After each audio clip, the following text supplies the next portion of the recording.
নবীজি সাল্লাল্লাহু আলাইহি ওয়াসাল্লাম তিনি নূরও আবার মানুষও। নবীজি সাল্লাল্লাহু আলাইহি ওয়াসাল্লাম নূর দিয়ে সৃষ্টি, এর কুরআনী দলিল আছে কি? এই প্রশ্নে অনেকেই বিভ্রান্ত হন, তাই ধীরে ধীরে পরিষ্কারভাবে বুঝতে হবে।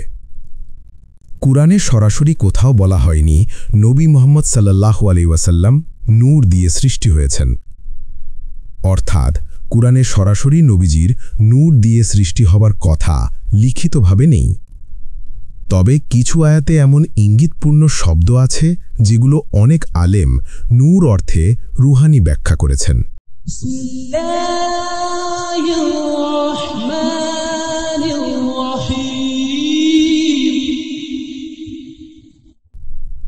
আল্লাহ তাআলা কুরআনে বলেছেন, কাদ জাআকুম মিনাল্লাহি নূরুন ওয়া কিতাবুন মুবিন। তোমাদের কাছে এসেছে আল্লাহর পক্ষ থেকে এক নূর এবং এক স্পষ্ট কিতাব। সূরা আল মাইদা আয়াত 15। এই আয়াতে নূর শব্দের অর্থে অনেক মুফাসসির বলেন এটি নবী মুহাম্মদ সাল্লাল্লাহু আলাইহি ওয়াসাল্লাম।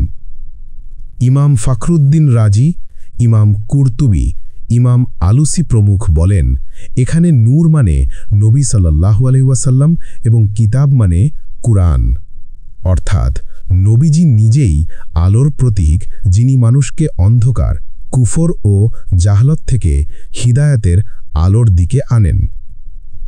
অন্য আয়াতে আল্লাহ বলেছেন, ইয়া আইয়ুহান নবিয়্যু ইন্না আরসালনাকা শাহিদান ওয়া মুবাশশিরান ওয়া নাযীরান ওয়া দাইয়ান ইলাল্লাহি বিইজনিহি ওয়া সিরাজান মুনীরান। হে নবী, আমি আপনাকে পাঠিয়েছি সাক্ষী, সুসংবাদদাতা, সতর্ককারী এবং আল্লাহর দিকে আহ্বানকারী ও জাজ্জল্যমান প্রদীপ হিসাবে। সূরা আহজাব আয়াত 45 থেকে 46। এই আয়াতে সিরাজান মুনীরা অর্থে নবীজি সাল্লাল্লাহু আলাইহি ওয়াসাল্লামকে আলোর উৎস হিসাবে বর্ণনা করা হয়েছে। অর্থাৎ তিনি মানুষকে আলো দেন, কিন্তু কুরআনে বলা হয়নি তার দেহ নূর দিয়ে তৈরি। আলেমরা যেমন ইবন কাসির, তাবারি, কুরতুবী বলেছেন নূর শব্দটি রুহানি ও হিদায়াতের আলো বোঝায়, শারীরিক নূর নয়। আবার সুফি আলেমগণ যেমন ইমাম বুসিরি, ইমাম জালালউদ্দিন রুমি বলেন নবী সাল্লাল্লাহু আলাইহি ওয়াসাল্লামকে আল্লাহর নূর হিসাবে বর্ণনা করেন আধ্যাত্মিক অর্থে। কুরআনে সরাসরি এমন কথা নেই যে নবী নূর দিয়ে সৃষ্টি।